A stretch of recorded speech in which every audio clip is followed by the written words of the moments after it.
This is the exact checklist of the hard requirements and hidden factors you need to pass the bank's vibe check for your first credit card.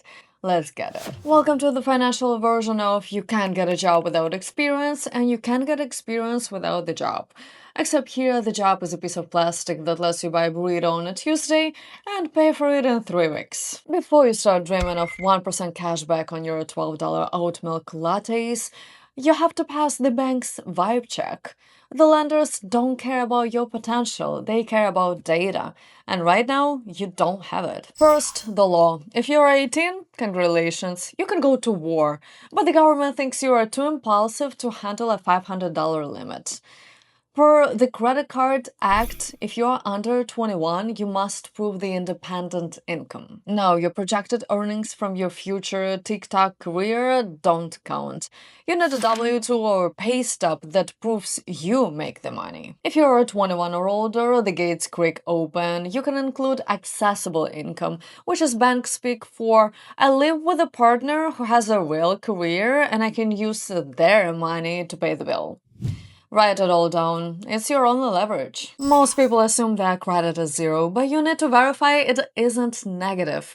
Go to annualcreditreport.com. You think your credit file is empty? Maybe. But sometimes a guy named Gary in Ohio with a similar social security number has been racking up medical debt in your name for 3 years. You want to walk into this application with the thin file, a blank slate, not a dirty file full of Gary's mistakes. Banks don't do benefit of the doubt. If there is trash on your report, you're done before you start. This is the one nobody tells you about. You need a verifiable US phone number. If you try to apply using a Google Voice number or a burner app you downloaded to keep your privacy, the bank's fraud algorithm will flag you as a bot in 0.2 seconds. They use third-party tools to see if your number is attached to your name and address. If you're trying to be off the grid, stay there, because you aren't getting the credit card.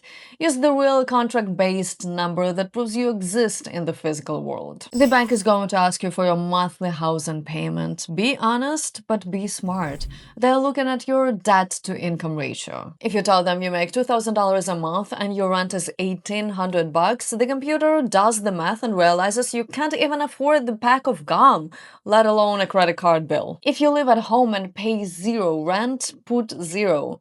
It's the only time in life having no kingdom of your own is actually a flex. Banks love to manual review first-timers. It's their way of making sure you're a real human and not 3 raccoons in a trench coat. Have this dossier ready on your desktop before you click a single button. A clear, non-blurry photo of your social security card. A utility bill that proves you actually live where you say you live. Your latest W-2 or tax return. If they email you asking for proof and you take 4 days to find your social security number in your junk drawer, you're rejected. In 2026, SPID is synonymous with not being a scammer. Alright, let's wrap this chapter one more time for people in the back. Here is full, no excuses list of everything the bank is going to grill you for. If you don't have this ready, don't bother clicking apply. Full legal name, no nicknames. If your ID says Christopher, don't put Chris. Date of birth must be 18 plus. And remember the under 21 income rules we talked about. Social security number or ITIN. Physical US address, no PO boxes. They need to know where you sleep. Housing status. Do you rent, own, or live in your parents' basement for free? Monthly housing cost. What do you actually pay? If it's zero, put zero. Employment status. Full-time, part-time, student, or unemployed but hopeful. Gross annual income. The big number before taxes. Include those scholarships and side hustles. Employer info. Name, address, and a phone number where a human might actually pick up. Total monthly debt. They'll ask about student loans or car payments to see if you're already drowning.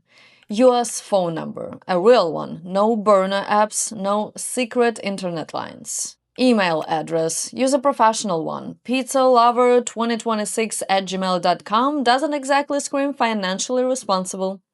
Citizenship, residency status. Are you a citizen, permanent resident, or here on a visa? Bank account details. Do you have a checking or savings account? It proves you at least know how to move money around. That's it. Next up, we're going to look at the red flags you need to avoid so you don't get a rejected stamp before the page even finishes loading. Now that you've gathered your financial DNA and proven you aren't a bot, it's time for the part where most people mess up: picking the card. Listen closely, your first card isn't about the status or the heavy metal sound it makes when you drop it on the table.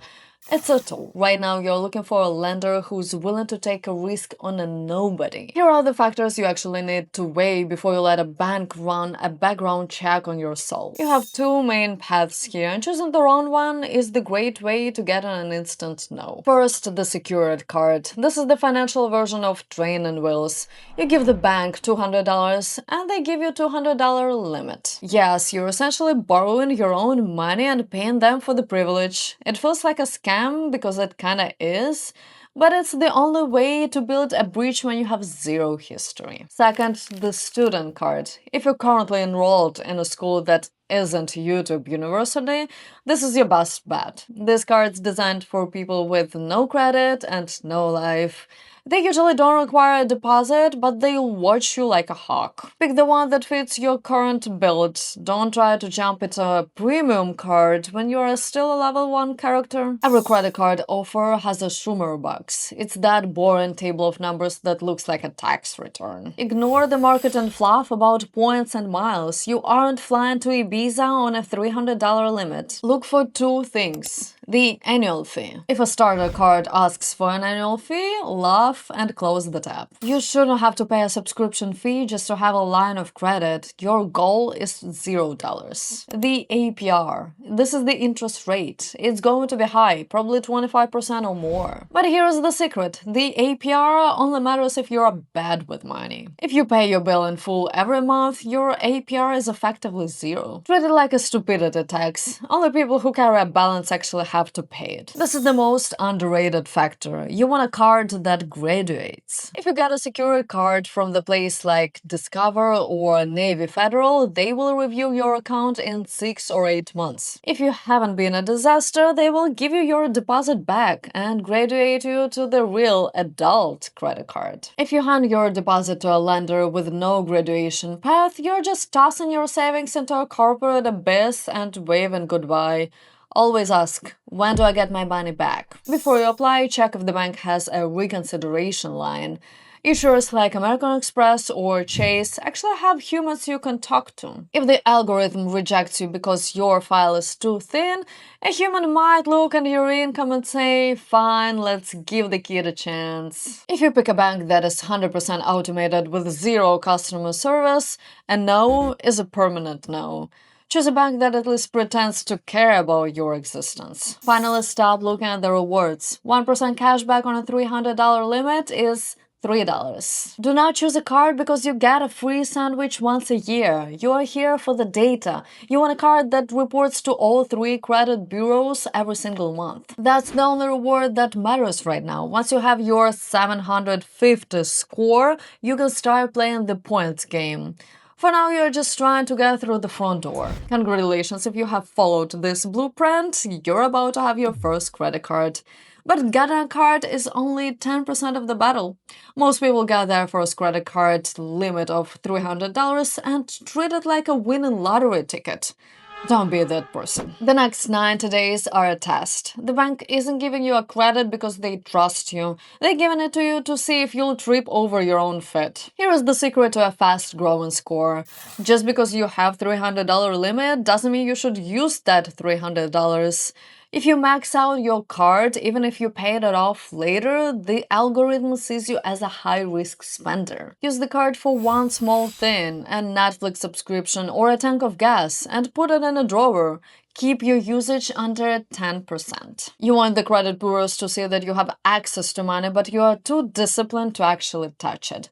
This is how you get 700 plus score. Set up autopay for the full statement balance the second the card arrives. A single late payment on your first credit card is a financial suicide. It can tank your score by 100 points and stay on your record for 7 years. In the world of credit, one oops cancels the 100 good jobs.